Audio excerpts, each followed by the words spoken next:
मैं आपका अपना M.K. चतुर्वेदी। आज की क्लास में आप सभी का हार्दिक स्वागत है। जितने भी भारतवर्ष के एस्पिरेंट हैं जो विभिन्न एग्जामों की तैयारी कर रहे हैं, आज आप सभी का हार्दिक स्वागत है इंडियन ज्योग्राफी की क्लास में।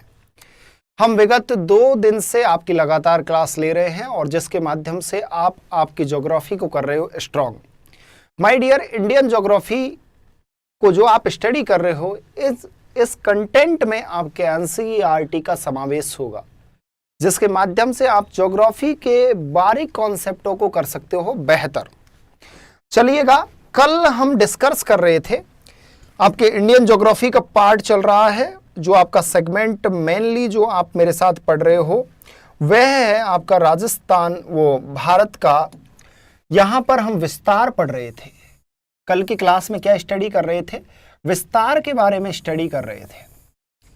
अब विस्तार मैंने आपको बताया कि एक सामान्य विस्तार होता है, एक आपका देशांतरीय विस्तार होता है और एक आपका अक्षांशीय विस्तार होता है। तो यहां पर आपको याद रखना है, आज जो आपका कॉन्सेप्ट रहेगा भारत का विस्तार। अब यहां पर विस्तार में जब विद्यार्थी स्टडी करता है इंडियन ज्योग्राफी के अंतर्गत, तो विस्तार को 3 रूपों में स्टडी करता है। पहला जो रूप है वो है आपका सामान्य विस्तार। तो कल की क्लास में हमने मैपिंग के माध्यम से सामान्य विस्तार के बारे में स्टडी कर लिया था। क्लास को इंटरकनेक्ट कर देते हैं आपके साथ। उसके बाद सेकंड जो पार्ट होता है वो होता है आपका अक्षांशीय विस्तार। कौन सा होता है? अक्षांशीय विस्तार। सेकंड आपका विस्तार होता है अक्षांशीय विस्तार। उसके बाद आपका तीसरा जो विस्तार होता है वो होता है भारत का देशांतरीय विस्तार। विगत एग्जामों में इस कॉन्सेप्ट में से माय डियर क्वेश्चन आपके एग्जामिनर ने पूछे हैं। अब विद्यार्थी किस रूप में स्टडी करता है, किस अप्रोच के आधार पर स्टडी करता है, ये निर्भर करता है उसके फॉर्मेट पर। जहां वह किस शिक्षक गण के पास किस तरीके से स्टडी कर रहा है, क्या आज भी वह किताबी भाषा को रट रहा है? क्योंकि किसी भी चीज का यदि आप कॉन्सेप्ट को समझोगे, तो कॉन्सेप्ट की समझ यदि आपके अंदर विकसित हो गई, तो उसके बाद आपके दिमाग में से कॉन्सेप्ट नहीं निकल सकता। और मेरा मानना यह है कि चाहे आपके भारत का इंडियन ज्योग्राफी हो या आपके फिजिकल ज्योग्राफी हो, ये कॉन्सेप्ट पर निर्भर है। तो यहां पर हमने कल की क्लास में स्टडी किया था सामान्य विस्तार, और सामान्य विस्तार के अंतर्गत हमने देखा था कि उत्तर से दक्षिण और पूर्व से पश्चिम, यहां पर हमने डिस्कस किया था इंद्राकोल के बारे में। इंद्राकोल उत्तर में है और यहां पर है आपका कैप मॉरीन। ये कैप मॉरीन जो स्थान है ये आपके दक्षिण में है। इसके अलावा यहां पर है आपका वांगलू और इधर की तरफ आपका है सरक्रिक। इसके बारे में कल की क्लास में हमने स्टडी किया था। ये भारत की चौड़ाई है, चौड़ाई भारत की 2933 किलोमीटर है, और ये भारत की लंबाई है, लंबाई भारत की 3214 किलोमीटर है। अगर इसका डिफरेंस देखोगे तो डिफरेंस इसका आएगा 281 किलोमीटर। यहां पर ये इसका अंतर है। ये कल की क्लास में हमने इस कॉन्सेप्ट को देखा था। आज पहले हम अक्षांशों के बारे में अच्छे से स्टडी करेंगे, उसके बाद देशांतर के बारे में पढ़ेंगे, और आज की क्लास बहुत मजेदार इंटरेस्टिंग बनने वाली है माय डियर। चलिएगा, अक्षांशों के बारे में देखते हैं। सबसे पहले यहां पर विद्यार्थी को अक्षांशों के बारे में बेसिक कॉन्सेप्ट आना चाहिए, क्योंकि देखो अक्षांशीय विस्तार आप पढ़ते हो सभी, आप सभी ऐसे एस्पिरेंट हो जो विभिन्न एग्जामों की आप तैयारी कर रहे हो।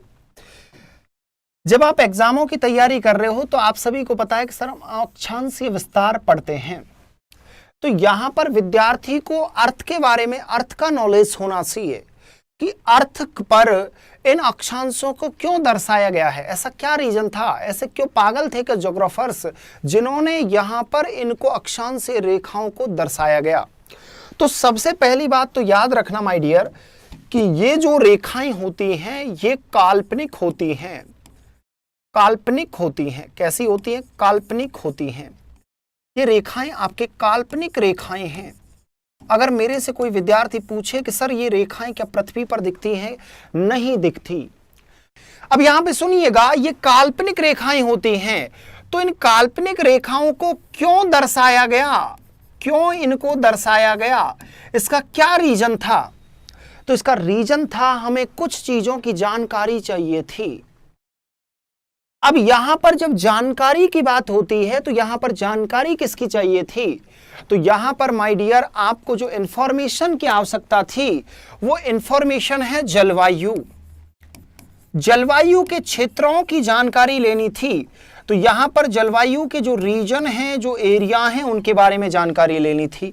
इसके साथ और किसकी जानकारी लेनी थी? तो इसके साथ जलवायु की दशाओं के बारे में भी जानकारी लेनी थी कि सर जलवायु की दशाएं कौन कौन सी होती हैं। तो जलवायु की दशाएं होती हैं तापमान, टेम्परेचर एंड वायुदाब।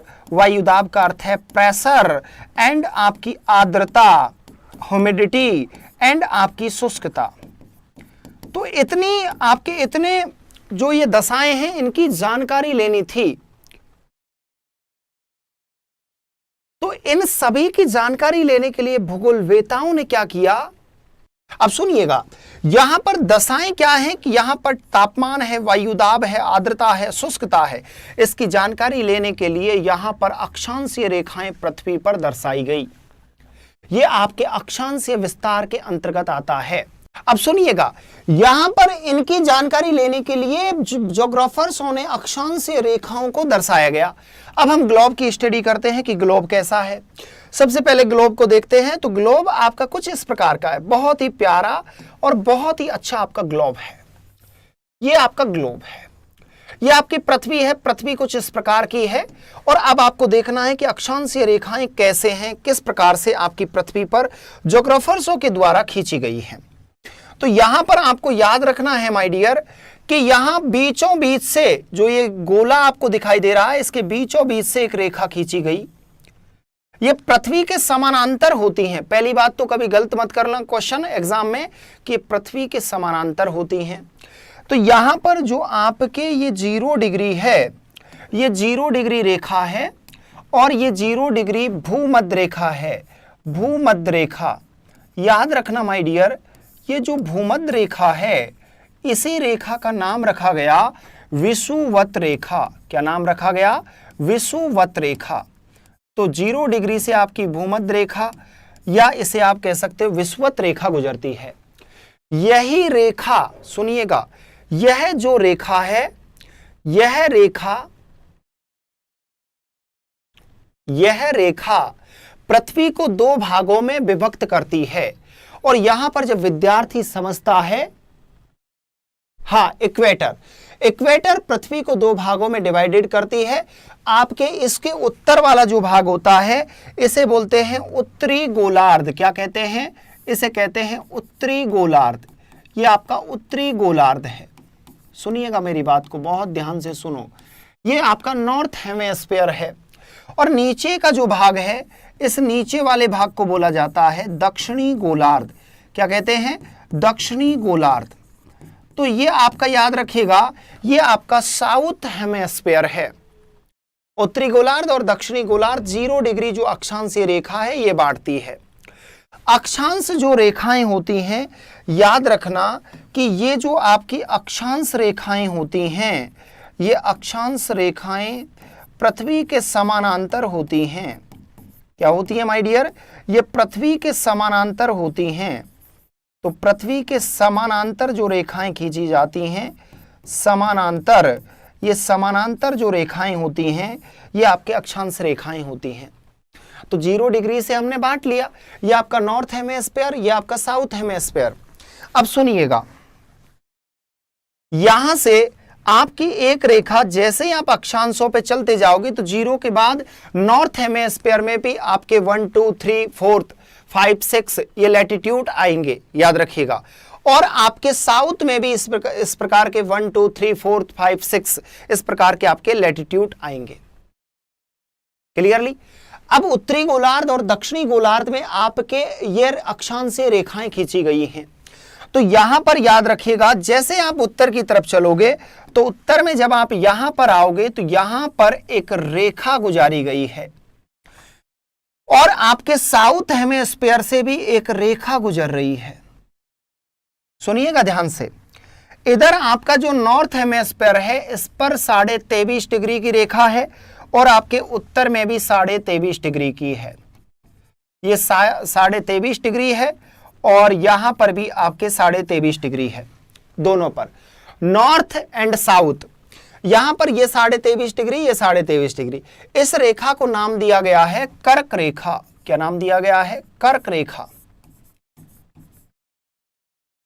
ये आपकी कर्क रेखा है और नीचे वाली जो रेखा है इसको नाम दिया गया है मकर रेखा। क्या नाम दिया गया है? मकर रेखा।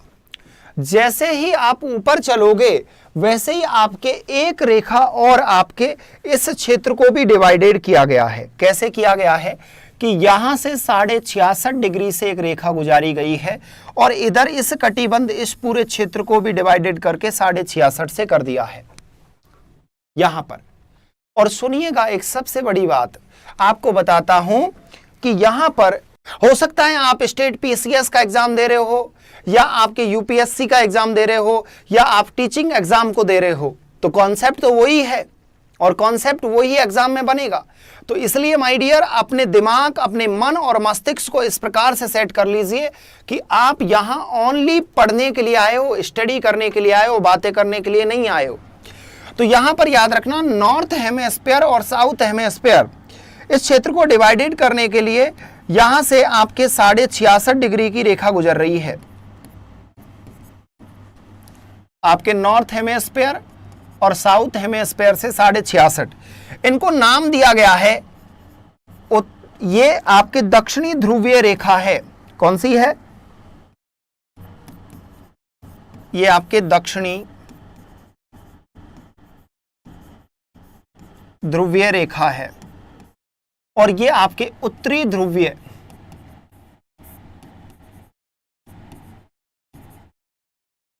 इसे उत्तरी ध्रुवीय रेखा कहते हैं। व्रत कह सकते हो, रेखा कह सकते हो, क्योंकि अक्षांश रेखाएं व्रत का ही निर्माण करती हैं। अब याद रखना कि जब आप कॉन्सेप्ट की स्टडी करते हो तो उत्तरी जो आपका नॉर्थ हेमेस्फीयर है उसमें आपके एक सागर है, आर्कटिक सागर, तो उसी के नाम पर इसका नाम रख दिया गया आर्कटिक व्रत। क्या रख दिया गया? आर्कटिक व्रत। ये आपका आर्कटिक व्रत है। और साउथ हेमेस्फीयर में आपका अंटार्कटिक व्रत है। कौन सा है? अंटार्कटिक व्रत है, याद रखना। अब जैसे ही आप ऊपर की तरफ चलोगे, 66.5 से आप उत्तर की ओर जाओगे नॉर्थ की तरफ, और 66.5 से आप साउथ की तरफ जब जाओगे तो याद रखना माय डियर कि जैसे ही आप पृथ्वी के लास्ट अंतिम स्थान पर पहुंचोगे और इधर जब आप अंतिम स्थान पर पहुंचोगे तो यह व्रत ना होकर, सुनिएगा मेरी बात को बहुत ध्यान से, कि यहां पर पृथ्वी का जो उत्तरी भाग और पृथ्वी का जो दक्षिणी भाग है वो चपटा है। अब चपटा कैसे है? कि इस बोतल की तरह है। ये बोतल इधर से भी चपटी है और इधर से भी चपटी है। तो जब इस बोतल की तरह है तो यहां पर व्रत का निर्माण नहीं कर सकते, यहां पर व्रत का निर्माण नहीं कर सकते। यहां पर बिंदु रहेगा, बिंदु। तो इधर भी बिंदु है और इधर भी बिंदु है, इसीलिए उत्तर नॉर्थ का 90 डिग्री लैटिट्यूड और साउथ का 90 डिग्री लैटिट्यूड व्रत नहीं है, ये ओनली एक बिंदु है। क्या है? एक बिंदु है। इधर भी व्रत नहीं है, ओनली एक बिंदु यानी पॉइंट है। अब ये ज्योग्राफर्सों ने बताया, हो सकता है आपको समझ नहीं आया हो पहले, तो आपको पता लगा कि सर उत्तर जो उत्तरी गोलार्ध है, नॉर्थ हेमेस्फीयर है, उसमें भी सर कितने हैं? 90 डिग्री है, 90 डिग्री अक्षांश है, और इधर भी सर 90 अक्षांश हैं। आगे सुनिएगा काम की बात कि उत्तर और दक्षिण दोनों में 90 डिग्री है। तो आगे सुनिएगा, जब यहां पर आपसे ज्योग्राफर्स, जब आपसे एग्जामिनर पूछता है, ज्योग्राफर्स ही आपके पेपर का निर्माण करते हैं, याद रखिएगा। तो अक्षांशीय रेखाएं, अक्षांशीय रेखा को व्रत भी कहते हैं। यहां पर याद रखना, अक्षांश व्रत भी कहते हैं, ये कभी गलत मत करना। अक्षांश रेखा का ही दूसरा नाम अक्षांश व्रत है, मतलब सर्किल है। यहां पर याद रखिएगा, ये पृथ्वी के समानांतर होती हैं। और दूसरी बात, पृथ्वी पर कुल अक्षांशों की संख्या, यहां पर एग्जामिनर आपसे यही पूछेगा। तो यहां पर याद रखना है कि पृथ्वी पर कुल अक्षांशों की संख्या यदि आपसे पूछी जाए तो यहां पर याद रखना है कि सर 90 डिग्री तो नॉर्थ का है, plus sir 90 degree latitude, latitude आपके साउथ का है, 90 डिग्री लैटिट्यूड साउथ का है और 90 डिग्री लैटिट्यूड आपके नॉर्थ का है। याद रखिएगा। इसको ठीक कर देता हूं मैं, 1 मिनट रुकिएगा। 90 degree north latitude plus 90 degree south latitude.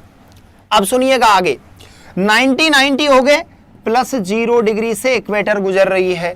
तो यहां पर पूछा गया कि टोटल अक्षांशों की संख्या कितनी है, तो टोटल अक्षांशों की संख्या है 181। मतलब लिख सकते हो कि 181 डिग्री है पृथ्वी पर, 80 नहीं है माय डियर, बहुत गलत पढ़ लिया आपने। 181 डिग्री है अक्षांशों की संख्या। अगला क्वेश्चन सुनिएगा, एग्जामिनर क्या देगा आपको कि पृथ्वी के ग्लोब पर,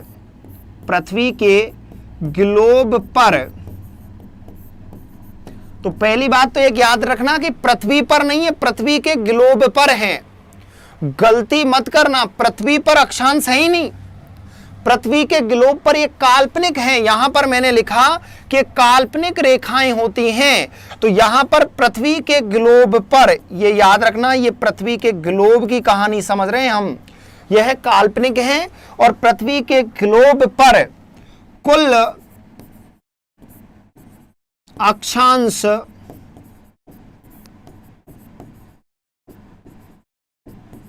रेखाओं या अक्षांश वृत्तों की संख्या,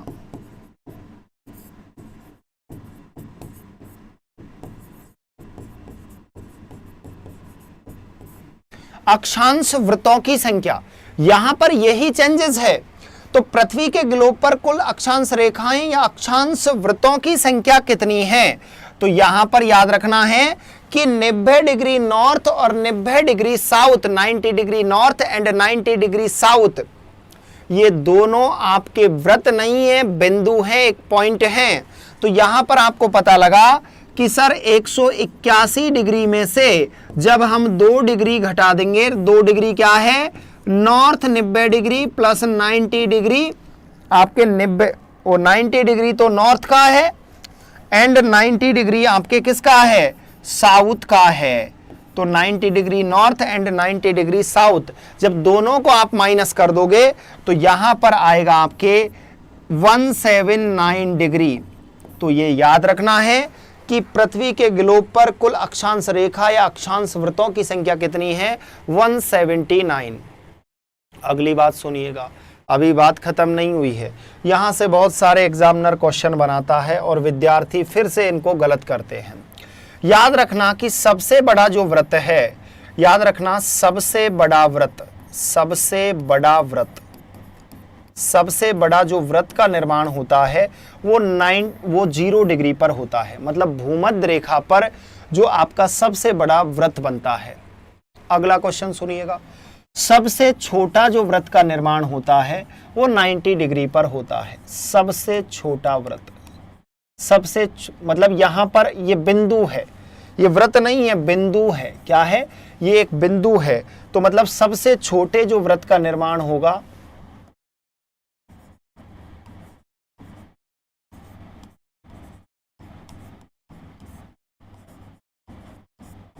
वो आपका 89 डिग्री नॉर्थ, 89 डिग्री साउथ में होगा। याद रखिएगा, ये मोस्टली बात है जो विद्यार्थी हमेशा गलत करते हैं। अभी शुरुआत है, समझिएगा। ये पूरा मैंने आपको पूरी वो बताया, कॉन्सेप्ट बताया। सबसे बड़ा व्रत ये होता है, सबसे छोटा व्रत ये होता है, ये बिंदु होता है, व्रत नहीं होता। एग्जाम में इसको बहुत बार विद्यार्थी गलत करते हैं। अब आगे के जो क्वेश्चन बनते हैं वो किस प्रकार के क्वेश्चन बनते हैं कि भारत की स्थिति कहां पर है। जब विद्यार्थी यार स्टडी कर रहा है तो उसे इतनी तो नॉलेज होनी चाहिए कि यहां पर हमारा भारत देश है। कौन है, यहां पर हमारा भारत देश है। तो यहां पर आपका भारत है। कौन है, भारत है।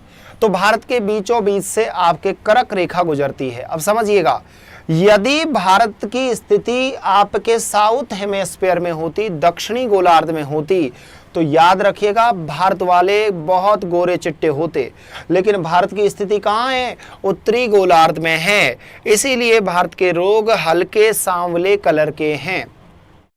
ठीक है माय डियर। अब चलिएगा, अब यहां से एग्जामिनर और भी आपसे क्वेश्चन किस प्रकार के पूछता है कि दो अक्षांशों के बीच में, सुनिएगा, ये मैंने आपको समझा दिया, यहां पर लिखिएगा दो अक्षांश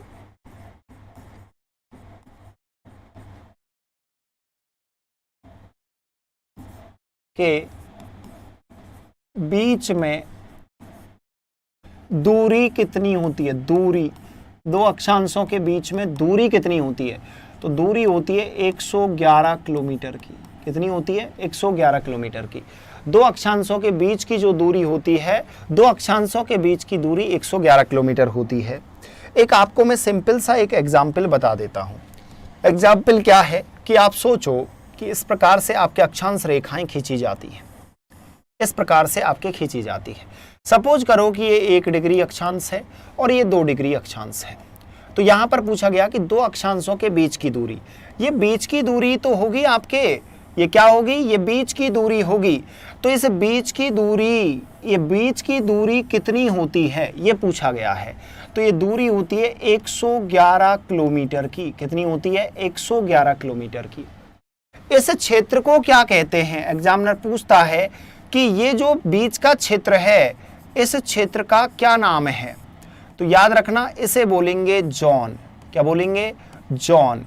और हिंदी में इसे बोलते हैं कटिबंध। क्या कहते हैं भैया? ये कटिबंध होता है। अब सुनिएगा, इसे जोन भी कहते हैं, इसे कटिबंध भी कहते हैं। दो अक्षांशों के बीच की दूरी 111 किलोमीटर होती है और इसे कहते हैं जोन या कटिबंध कहते हैं। अब यहां से आपके काम की बातें शुरू हो जाती हैं कि इसे जोन या कटिबंध कह दिया।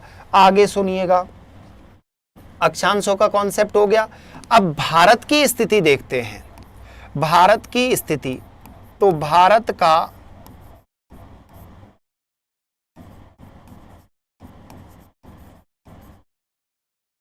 अक्षांशीय विस्तार, यहां पर हम भारत का अक्षांशीय विस्तार देखेंगे। तो यहां पर अभी मैंने आपको समझाया था, एक मैप के माध्यम से हम बहुत जल्दी अक्षांशीय विस्तार को समझ लेंगे और आपके कॉन्सेप्ट भी बहुत बेहतरीन हो जाएंगे माय डियर। सुनिएगा, हमने इस मैप के माध्यम से हम इस अक्षांशीय विस्तार को समझते हैं। यह हमारा मैप है और मैप को बड़े ध्यान से आप एक बार देख लीजिए और अपने मन और मस्तिष्क में इसको उतार लीजिए। देखिएगा, ये आपका मैप है। इस प्रकार से ये आपके इंडिया का मैप है। अब इंडिया के मैप की जब स्टडी करते हैं विद्यार्थी, तो इसे थोड़ा सा छोटा करते हैं। ये आपके इंडिया का मैप है। इंडिया के मैप में याद रखना माय डियर कि यहां से आपकी 0 डिग्री रेखा गुजर रही है। इधर से ये आपके 0 डिग्री लाइन है, लेकिन इसको हम इस तरीके से भी पढ़ सकते हैं आपके कि यहां पर हमारे पास बहुत सारे नोट में सुविधाएं भी ऐसी मिलती हैं कि प्रॉपरली आप अच्छे से पढ़ सकते हो। ये आपकी 0 डिग्री है। इस 0 डिग्री को क्या कहते हैं? 0 डिग्री को कहते हैं इक्वेटर। तो इक्वेटर यह आपकी भूमध्य रेखा है।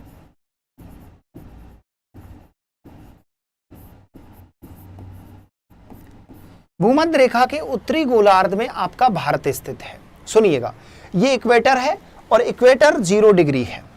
अब 0 डिग्री से जैसे ही आप उत्तर की ओर चलोगे तो यहां से एक रेखा गुजर रही है। सुनिएगा, यहां से एक रेखा गुजर रही है, इस स्थान से एक रेखा गुजर रही है और ये रेखा यहां तक आपके, ये रेखा यहां से गुजर रही है। ये लो भाई, अब ये जो रेखा गुजर रही है ये इस स्थान से गुजर रही है। इस स्थान का नाम है, जहां से रेखा गुजर रही है उस स्थान का नाम है इंदिरा पॉइंट।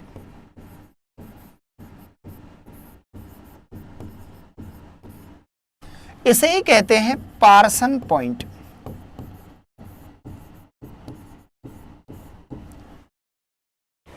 ये जो इंदिरा पॉइंट या पार्सन पॉइंट है ये आपके निकोबार में है। कहां पर है? निकोबार में है। ये इंदिरा पॉइंट या आपका पार्सन पॉइंट ये निकोबार में है। अब आपके दिमाग में क्वेश्चन आएगा कि सर ये कितने डिग्री से गुजर रही है? तो ये याद रखना, ये गुजर रही है 6 डिग्री और 45 मिनट। अब सुनिएगा, यहां पर हम नॉर्थ लैटिट्यूड लिखेंगे या साउथ लैटिट्यूड, मतलब उत्तरी अक्षांश लिखेंगे या दक्षिणी अक्षांश। तो मेरी बात को ध्यान से सुनना, क्योंकि भारत की स्थिति उत्तरी गोलार्ध में है, इसीलिए इसे उत्तरी अक्षांश लिखते हैं। तो यहां पर आप लिखोगे उत्तरी अक्षांश। क्या लिखोगे? उत्तरी अक्षांश। इतना आपको समझ आ गया होगा। यह आपका उत्तरी अक्षांश है।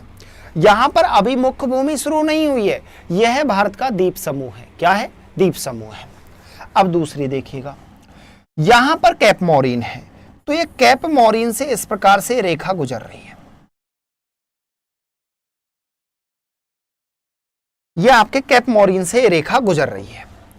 अब ये जो कैप मॉरीन से ये रेखा गुजर रही है, ये यहां से रेखा गुजर रही है। ये स्थान का नाम क्या है? Cap Maureen.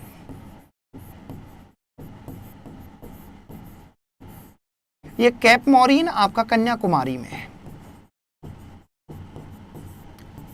और ये कन्याकुमारी है, ये आपके तमिलनाडु में है। टीएन का अर्थ है तमिलनाडु। यहां से रेखा गुजर रही है। तो यहां पर कितने डिग्री से गुजर रही है? तो 8 डिग्री और 4 मिनट से उत्तरी अक्षांश से रेखा गुजर रही है। अब देखो, बहुत बार विद्यार्थी यहां पर गलती करते हैं।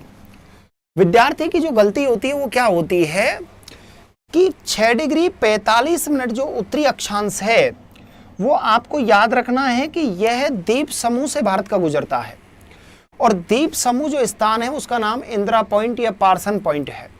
2004 में सुनामी आई थी, और सुनामी के कारण यह क्षेत्र डूब गया था। क्या हुआ था? डूब गया था। अब यहां पर इंदिरा पॉइंट, पार्सन पॉइंट या इसे लाही सिंह पॉइंट के नाम से जानते हैं, ये निकोबार में स्थित है।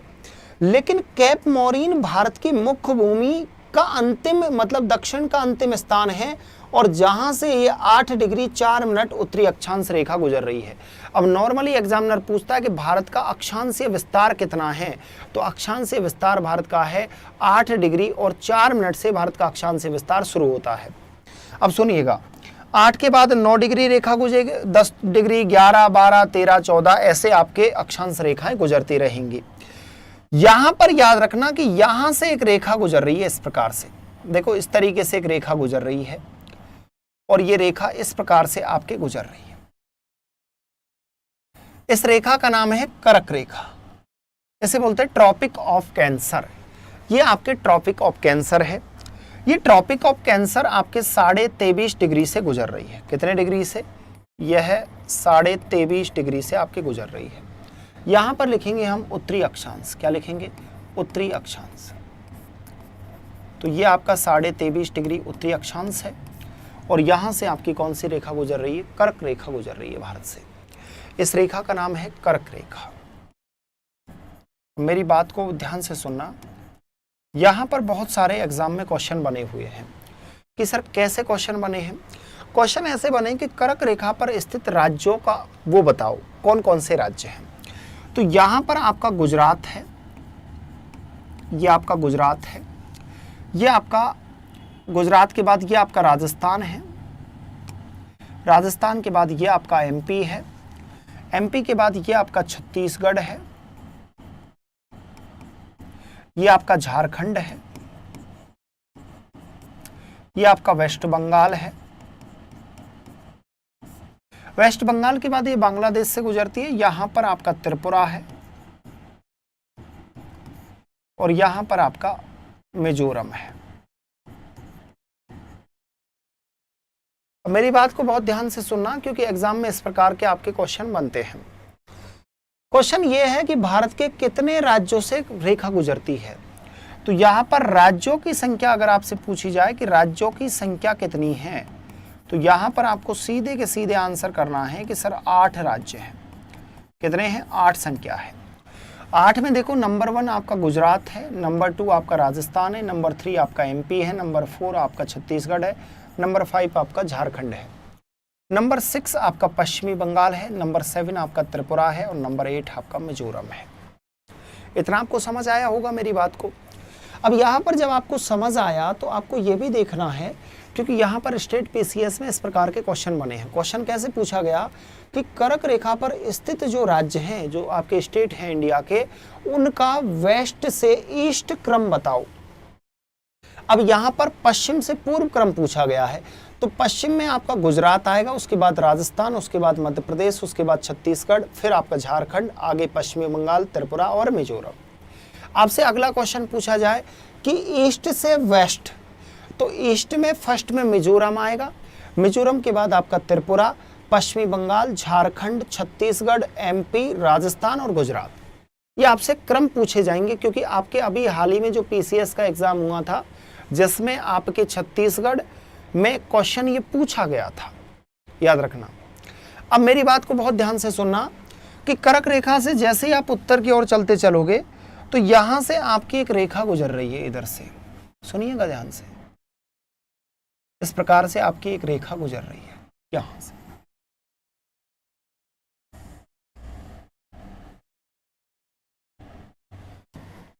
ये कितने डिग्री की रेखा गुजर रही है? ये 37 डिग्री और 6 मिनट से ये रेखा गुजर रही है।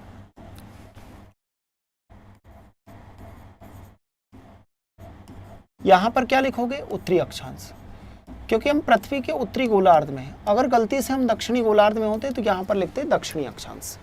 तो यहाँ का क्लाइमेट भी अलग अलग होता, ये चीज विशेषकर याद रखना कि जब हम देखा कि 37 डिग्री 6 मिनट उत्तरी अक्षांश रेखा यहां से गुजर रही है, यहां पर लद्दाख का एक क्षेत्र है जिसका नाम क्या है? इंद्राकोल।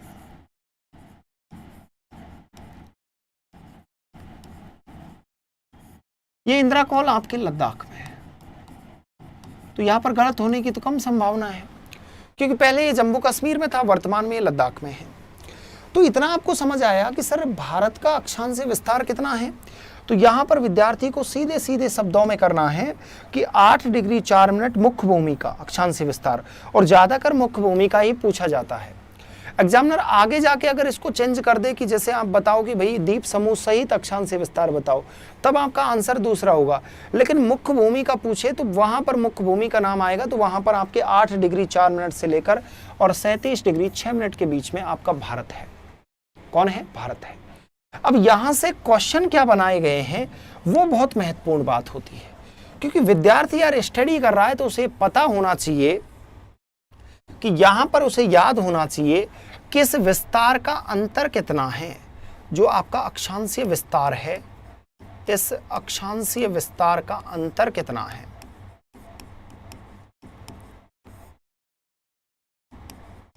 क्योंकि क्वेश्चन कम होने की गलत कम होने की संभावना रहती है। तो 37 डिग्री 6 मिनट में से माइनस कर दोगे 8 डिग्री 4 मिनट को, तो जैसे ही माइनस करोगे तो यहां पर आ जाएगा 29 डिग्री और 2 मिनट। यहां पर 02 लिख देना। तो यहां पर ये आपका अक्षांशीय विस्तार आया। तो यहां पर आपको गलत नहीं करना है कि सर 29 डिग्री और 2 मिनट अक्षांशीय विस्तार का भारत का क्या है? अंतर है। इतना आपको समझ आ गया होगा, मेरा मानना यह है, और कॉन्सेप्ट की समझ आपके अंदर आ गई होगी। तो यहां पर ये आपका भारत का अक्षांशीय विस्तार है।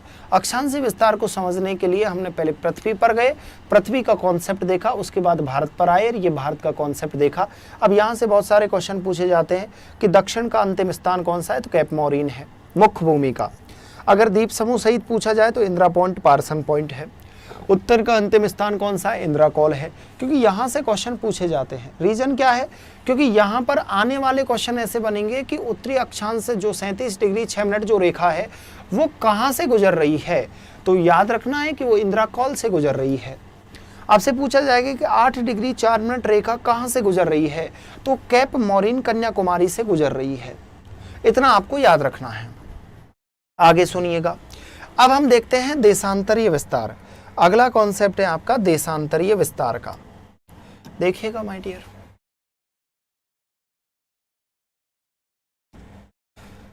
यहां पर लिखिएगा भारत का देशांतरीय विस्तार। क्या लिखोगे? भारत का देशांतरीय विस्तार।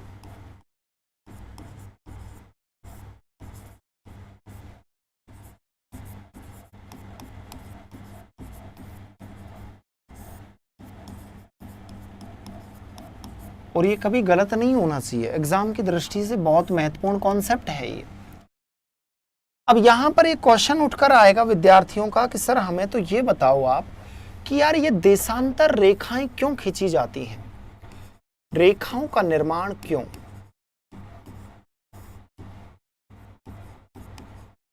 पहला क्वेश्चन विद्यार्थियों का ये होता है, क्यों रेखाओं का निर्माण क्यों किया गया? ये कैसी रेखाएं होती हैं? तो ये काल्पनिक रेखाएं होती हैं। ये पृथ्वी पर कहीं पर भी नहीं है, याद रखना। कहीं गलती से तुम समझ लो कि पृथ्वी पर है, नहीं है। याद रखना ये जो अक्षांश देशांतरीय जो रेखाएं होती हैं ये अर्धवृत्त होती हैं, ये अर्धवृत्त होती है, ये अर्धवृत्त रेखाएं होती हैं। ये संपूर्ण वृत्त रेखाएं नहीं होती हैं, अर्धवृत्त रेखाएं होती हैं। तो यहां पर 3 पॉइंट आपके काम के हैं कि ये रेखाओं का निर्माण क्यों किया गया। तो इनका रीजन था, इनका कारण था कि विश्व का समय जानना था। देखो 2 ही रीजन थे इसके। एक तो देशों के बीच की जो दूरी थी, देशों के बीच की दूरी,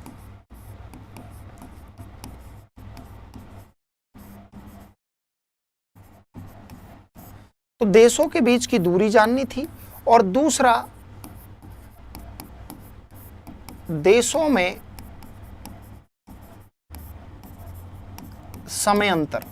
जैसे कोई विद्यार्थी अक्षांशों के बारे में पढ़ता है तो वहां पर हम जलवायु की जानकारी ले रहे हैं, क्लाइमेट की जानकारी ले रहे हैं, और क्लाइमेट के जो फैक्टर हैं वो कौन कौन से हैं? जैसे टेम्परेचर है, जैसे प्रेशर है, जैसे आपका ह्यूमिडिटी है, एंड आपके ड्राइनेस है। यहां पर हम दूरी, डिस्टेंस और टाइम के बारे में जानकारी जुटाएंगे। जो इंफॉर्मेशन रहेगी वो टाइम एंड डिस्टेंस की रहेगी। इसीलिए ज्योग्राफर्सों ने देशांतरीय रेखाओं का निर्माण किया, और कोई रीजन नहीं था इनका। यह काल्पनिक रेखाएं होती हैं, ये कहीं भी पृथ्वी पर देखोगे तो कहीं पर आपको दिखेंगी नहीं। और तीसरी बात, ये अर्धवृत्ताकार ये रेखाएं हैं। कैसी हैं? अर्धवृत्ताकार रेखाएं हैं। अब यहां पर चौथा जो अगला क्वेश्चन विद्यार्थियों का बनता है वो यह बनता है कि सर ये बताओ कि जो आप हमें देशांतरों के बारे में पढ़ा रहे हो कि सर देशांतरों की कुल संख्या कितनी है पृथ्वी पर। तो यहां पर कुल संख्या की यदि बात करेंगे तो यहां पर कुल संख्या आएगी आपके 360। पृथ्वी पर देशांतरों की संख्या 360 है। अब यहां पर अगला क्वेश्चन बनता है विद्यार्थियों का कि सर देशांतरों की संख्या आपने चलो 360 बता दी, कुल देशांतरों की संख्या पृथ्वी पर, किस पर? पृथ्वी पर, पृथ्वी के ग्लोब पर है। यह गलती हमेशा किताबों में भी देखता हूं मैं, और काफी जो टीचर होते हैं वो गलत लिखाते हैं। पहली बात, गलत कैसे कि जब आप बड़े स्तर पर जब ज्योग्राफी की स्टडी कर रहे हो, यूजीसी नेट सेट या आप कॉलेज लेक्चरर के स्तर पर, तो माय डियर यहाँ पर बहुत बारीक चीजें होती हैं। ये कभी भी पृथ्वी पर नहीं है, ये पृथ्वी के ग्लोब पर है, और ग्लोब एक पृथ्वी की काल्पनिक और ये एक आपके कृत्रिम एक आकृति है। ग्लोब क्या है? ग्लोब पृथ्वी की काल्पनिक या पृथ्वी की कृत्रिम आकृति है। याद रखना, काल्पनिक या कृत्रिम आकृति है। अब देखो इसको भी गलत करते हैं बहुत सारे लोग, आकृति है। अब इसके बारे में ज्योग्राफर्स बहुत सारी कहानियां सुनाते हैं। ज्योग्राफर्सों ने बहुत सारी बातें बोली। किसी ने बोला कि भैया पृथ्वी कैसी दिख रही है, पृथ्वी नारंगी के समान दिख रही है। किसी ने कहा कि पृथ्वी नाशपाती के समान है। किसी ने कहा कि पृथ्वी गोलाकार है। किसी ने कहा कि देखो भाई पृथ्वी जो दिख रही है वो आपके प्याज के जैसी है। ये सबके अलग अलग विचार, अलग अलग मत थे। और इन मतों को देने वाले आपके यूनानी यानी ग्रीक ज्योग्राफर्स थे, आपके रोमन ज्योग्राफर्स थे, और आपके लास्ट में जाके मॉडर्न ज्योग्राफर्स आए। लेकिन लास्ट में जब इसको साइंटिफिक जब वैधता दी गई, तो यहां पर कहा कि पृथ्वी की जो आकृति है, जब हम सैटेलाइट से देखते हैं तो पृथ्वी की आकृति मतलब वृत्ताकार है। वृत्ताकार का अर्थ है ग्लोब के जैसी है। तो ये बात बोला। अब यहां पर कुल अक्षांशों की संख्या 360 है। अगली बात बोली जाती है कि यहां पर जो देशांतरों का निर्माण किया गया, इसमें ये पॉइंट आपके लिए बहुत महत्वपूर्ण होते हैं। अब हम पृथ्वी को बनाकर देखते हैं कि पृथ्वी कैसी है, सबसे पहली बात, और पृथ्वी पर अक्षांशों को कैसे दर्शाया गया है। तो यहां पर इस प्रकार से आपकी एक पृथ्वी है, इस प्रकार से आपकी पृथ्वी है। याद रखना, पृथ्वी इस प्रकार से है आपकी, ये आपकी भैया पृथ्वी है। क्या है? ये आपकी पृथ्वी है। लो भाई, बहुत अच्छे से समझना है इस कॉन्सेप्ट को। यहां जो पृथ्वी है, इस पृथ्वी को दो भागों में बांटा गया, क्योंकि ये वृत्त, ये गोला था। इस गोले को दो भागों में कैसे बांटा गया कि यहां पर जो गोला है, इसके दो भाग कर दिए गए। चाहे खरबूजे को लिटा के काटो, चाहे खड़ा करके काटो, कटेगा तो खरबूजा ही। अब यहां पर जब इसके दो भाग किए गए तो समान भाग किए गए, इसीलिए ज्योग्राफर्सों ने इसे 0 डिग्री बोला कि भैया इन दोनों में कोई अंतर नहीं है, इस गोले में कोई अंतर नहीं है। अब इधर वाला पार्ट और इधर वाला पार्ट दोनों समान हैं, इसीलिए यहां पर बताया गया कि जो इधर वाला पार्ट है ये आपका पूर्वी गोलार्ध है। कौन सा है? पूर्वी गोलार्ध है।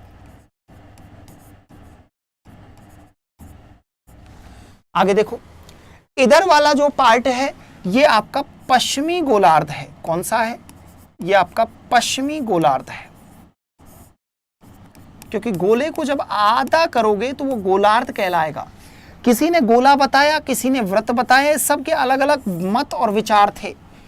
आखिर में जाके इन्होंने लास्ट में मान लिया कि पृथ्वी कैसी दिखती है? ग्लोब के जैसी दिखती है।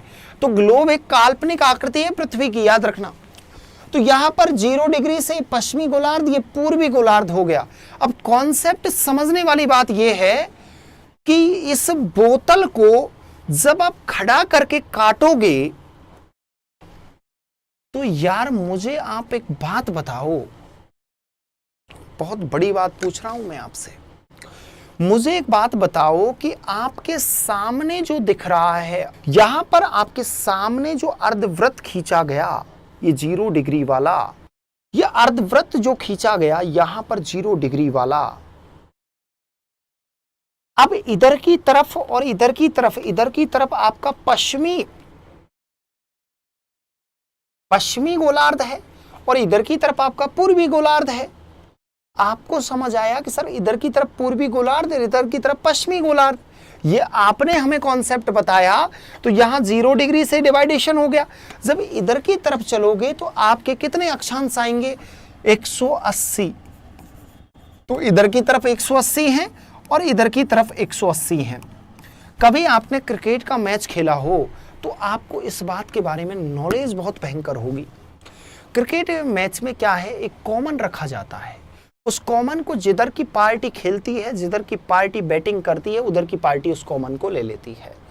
तो इधर ये 0 डिग्री के जस्ट पीछे, क्योंकि पृथ्वी तो गोल है ना, तो इसके पीछे जो देशांतर जो रेखा खींची गई है, इसके पीछे जस्ट जो देशांतर रेखा खींची गई है वो है 180 डिग्री। क्या है? 180 डिग्री। अब यहां पर देखो विद्यार्थी क्या गलती करता है, मैं आपको विद्यार्थी की गलती बता देता हूं। क्या करता है कि एक होती है आपके 0 डिग्री देशांतर और एक रेखा होती है आपके 180 डिग्री देशांतर। अब बेसिकली इन दोनों का नाम अलग अलग है। 0 डिग्री को बोलते हैं अंतरराष्ट्रीय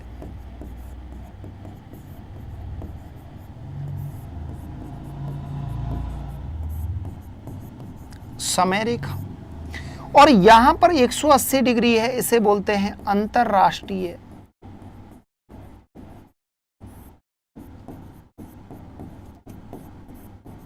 तिथि रेखा। यह विद्यार्थी की सबसे बड़ी गलती होती है। 0 डिग्री को अंतरराष्ट्रीय समय रेखा कहते हैं, 180 डिग्री को देशांतर को अंतरराष्ट्रीय तिथि रेखा कहते हैं। तो यहां 180 जिधर तुम बैटिंग करोगे उधर की पार्टी में वो खेलेगा, 180 जिधर तुम बैटिंग नहीं करोगे उधर की पार्टी में वो नहीं खेलेगा। अब यहां पर आपको ये बात पता लग गई, तो यहां पर आपको पता है कि साहब 180 पश्चिम में और 180 पूर्व में है। फिर 0 डिग्री को भी शामिल करोगे, तो यहां पर याद रखना ये अंतरराष्ट्रीय समय रेखा है, अंतरराष्ट्रीय तिथि रेखा है।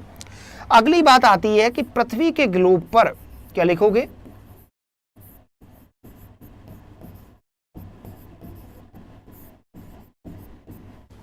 कुल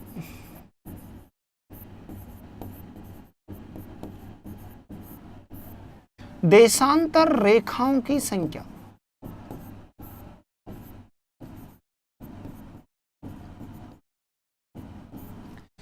अब यहां पर आपको पता लगा कि सब पृथ्वी के ग्लोब पर कुल देशांतरों रेखाओं की संख्या कितनी है। तो यहां पर आपको समझने वाली बात है कि मैंने बोला कि जिधर से बैटिंग चाहे आप पश्चिम के ले लो चाहे पूरब के ले लो, जो आपका मन करे। आपने कहा कि सर हमें तो पूरब के लेने हैं, तो इधर आपने बैटिंग की, इधर 180 पूर्वी देशांतर लिखेंगे। क्या लिखेंगे, 180 पूर्वी देशांतर। अब सुनिएगा, इधर की आपकी बैटिंग हो गई, अब बैटिंग किधर की बची, इधर की। तो इधर 180 काउंट नहीं करोगे, इधर करोगे आप 179, क्योंकि 180 तो एक ही अर्धवृत्त है, 2 नहीं है। अब यही तो गलती है विद्यार्थी की, 2 है ही नहीं पृथ्वी पर, एक ही है। तो एक है तो ये 179 पश्चिमी देशांतर हो गया।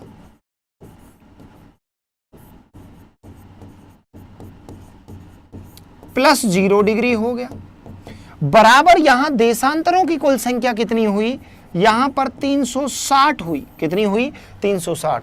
तो पृथ्वी के ग्लोब पर कुल देशांतरों की संख्या कितनी है, 360 है। ये ऐसे कैलकुलेट किया गया है। अभी आगे सुनिएगा, अभी बात खत्म नहीं हुई। यहां से एग्जामिनर आपसे पूछते हैं क्वेश्चन, क्या पूछते हैं, एक क्वेश्चन पूछते हैं कि 2 देशांतरों के बीच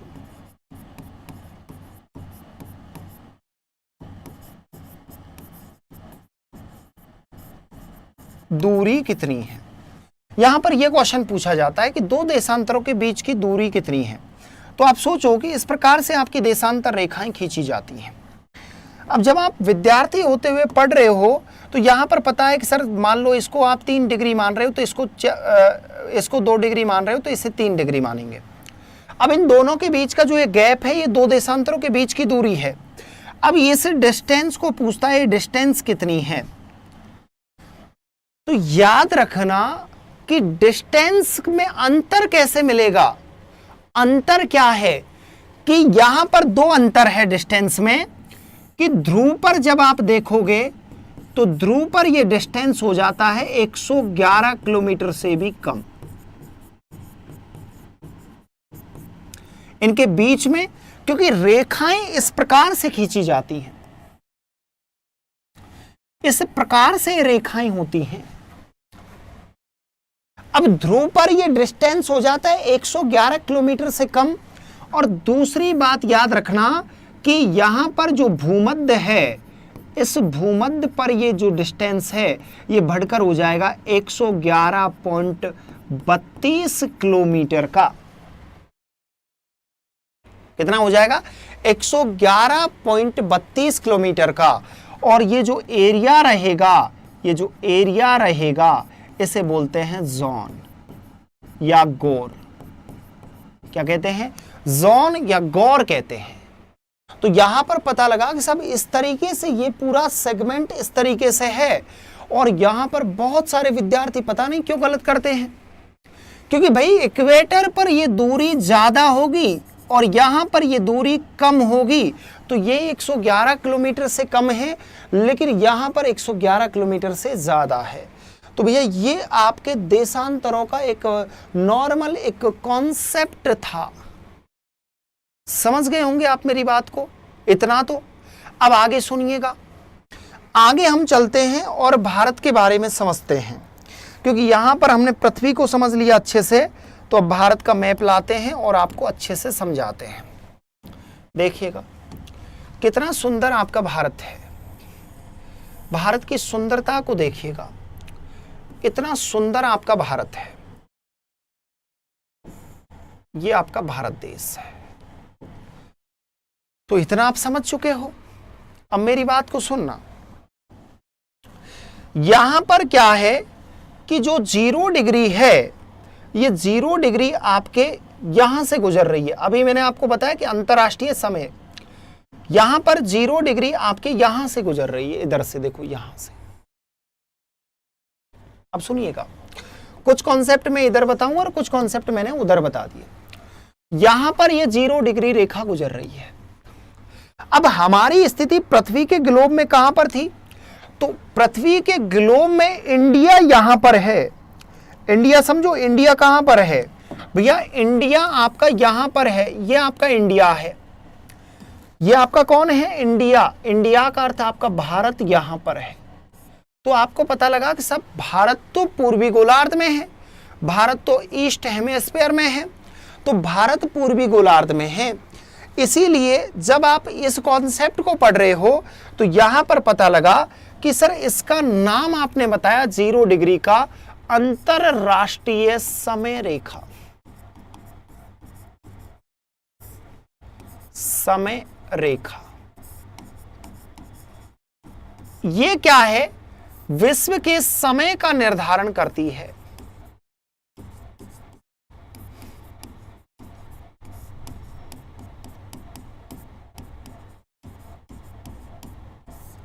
ये विश्व के समय का निर्धारण करती है और समय का 2 प्रकार से निर्धारण करती है। एक स्थानीय समय,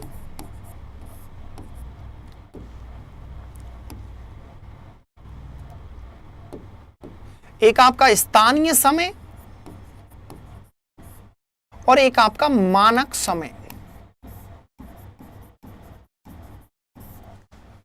अब इस मानक समय को याद करने के लिए, इसको जानने के लिए, यहां पर ज्योग्राफर्सों ने जानने के लिए, यहां पर जो भूगोलवेता हुए उन्होंने टाइम जोन बनाए, समय कटिबंध बनाए, जिन्हें बोलते हैं टाइम जोन। ये आपके टाइम जोन का निर्माण किया। और ये टाइम जोन विश्व में जो संख्या है टाइम जोन की, विश्व में संख्या 24 है। मतलब यहां पर बताया गया कि जो आपकी पृथ्वी है, इस पृथ्वी पर कुल 24 टाइम जोन हैं। तो यहां पर आपको पता लगा कि सर 24 हैं, तो इसके मतलब 15 डिग्री पर एक टाइम जोन का निर्माण किया गया है, 15 डिग्री देशांतर पर। तो यस माय डियर, जो आपका 15 डिग्री देशांतर है, 15 डिग्री देशांतर पर, देशांतर के अंतर पर एक टाइम जोन बनाया गया है। एक टाइम जोन बनाया है। तो यहां पर आपको पता लगा कि सर 15 डिग्री देशांतर पर एक टाइम जोन का निर्माण किया गया है, क्योंकि पृथ्वी पर कुल देशांतरों की संख्या कितनी है? 360 है। कितनी है? 360 है। तो 360 का देखोगे तो 15 डिग्री देशांतर के अंतर पर एक टाइम जोन बनाया गया है। अब यहां पर आपको कुछ चीजें जानने के लिए कुछ चीजें आपको सीखना बहुत जरूरी है। 0 डिग्री अंतरराष्ट्रीय समय रेखा है, तो ये कहां से गुजारी गई, इसका निर्धारण कब किया गया? तो याद रखना, इस 0 डिग्री को कहते हैं GMT। इसका नाम रखा गया है ग्रीनविच मीन टाइम। इसका निर्धारण कहां पर किया गया? ग्रीनविच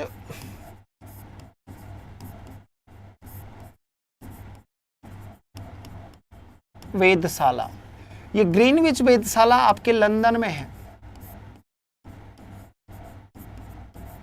इसका निर्धारण किया गया लंदन, ब्रिटेन में।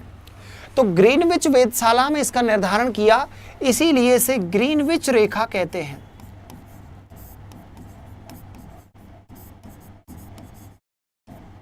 इसका नाम क्या है? ग्रीनविच रेखा है, इसीलिए। और जीएमटी के भारत कौन से गोलार्ध में है? जीएमटी से भारत पूर्वी गोलार्ध में है। किसमें है? पूर्व में है। तो सुनिएगा, यहां पर इस प्रकार से ये रेखा गुजारी गई है, और ये रेखा की जहां से शुरुआत होती है उस स्थान का नाम भी बताऊंगा, और इधर से यहां से एक रेखा गुजारी गई है, और इस रेखा की भी जहां से शुरुआत होती है उस स्थान का नाम आपको बताऊंगा माय डियर। में आपको टेंशन लेने की कोई आवश्यकता है ही नहीं। अब सुनिएगा, ये दो देशांतर रेखा भारत से गुजरती है, इनके बीच में ही भारत स्थित है, और इसे देशांतरीय विस्तार के नाम से जानते हैं। भारत का देशांतरीय विस्तार पढ़ते हैं विद्यार्थी। तो यहां पर ये जो रेखा गुजर रही है, ये गुजर रही है आपके 78 डिग्री और 7 मिनट से। 78 डिग्री 7 मिनट। अब जीएमटी से भारत कौन से गोलार्ध में? पूर्वी में, इसीलिए यहां पर एक शब्द यूज किया जाता है, पूर्वी देशांतर। कौन सा? पूर्वी देशांतर। तो भारत का देशांतरीय विस्तार कितने डिग्री से शुरू होता है? 78 डिग्री 7 मिनट पूर्वी देशांतर से। इस प्रकार से रेखा गुजर रही है, और जहां से रेखा गुजर रही है भैया, उस स्थान का नाम है सरक्रिक, गुजरात। कौन सा स्थान है? सरक्रिक, गुजरात से रेखा गुजर रही है। इधर देखो, इधर जहां से रेखा गुजर रही है उस स्थान का नाम है वांगलू। क्या नाम है? वांगलू। और ये वांगलू आपके अरुणाचल प्रदेश में है। कहां पर है? वांगलू आपके अरुणाचल प्रदेश में है। सर ये कितने डिग्री से गुजर रही है? तो ये याद रखना, 97 डिग्री और 25 मिनट। कौन सा अक्षांश लिखोगे? अक्षांश नहीं, कौन सा देशांतर लिखोगे? पूर्वी देशांतर। तो यहां पर नोट डाल, यहां पर आपको लिखना है पूर्वी देशांतर। अब देखो, यहां पर एग्जामिनर ने कितने सारे क्वेश्चन बनाए हैं। आपसे नॉर्मल रूप में पूछता है कि भारत का देशांतर विस्तार कितने डिग्री से शुरू होता है? 68 डिग्री 7 मिनट पूर्वी देशांतर से। ये रेखा कहां से गुजर रही है? सरक्रिक, गुजरात से गुजर रही है। और यहीं से क्वेश्चन पूछा जाता है कि पश्चिम का अंतिम स्थान कौन सा है? ये सरक्रिक, गुजरात है। इसी से रेखा गुजर रही है। कहां तक विस्तार है? 97 डिग्री 25 मिनट तक अक्षांशीय विस्तार यहां तक फैला हुआ है भारत का। ये पूछा जाता है रेखा कहां से गुजर रही है? वांगलू, अरुणाचल प्रदेश से। यहां पर ये वांगलू, अरुणाचल प्रदेश पूर्व का अंतिम स्थान है। अब यहीं से एग्जामिनर, यहीं से भैया क्वेश्चन बनाता है, और क्वेश्चन भी क्या खूब बनाता है। बताओ भाई इसका अंतर कितना है? क्या पूछता है? अंतर बताओ भाई, देशांतरीय विस्तार का अंतर।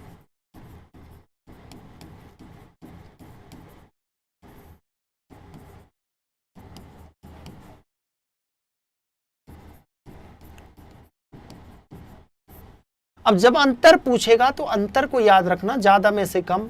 तो 97 degree 25 minute minus 68 degree 7 minute, जब आप माइनस करोगे तो यहां पर आएगा 29 डिग्री 18 मिनट। ये आपका आएगा पूर्वी देशांतर। तो लो, अब इसमें क्या है? आप इस चीजों में इतना उलझ जाते हो। तो ये मैंने आपको आज की क्लास में समझाया। आप सभी जुड़े, मुझे बहुत अच्छा लगा my dear. Thank you so much, आप सभी आए, मुझे बहुत अच्छा लगा। फिर मिलते हैं कल आपसे नई ऊर्जा, नई स्ट्रेटजी और नई आशा के साथ। धन्यवाद।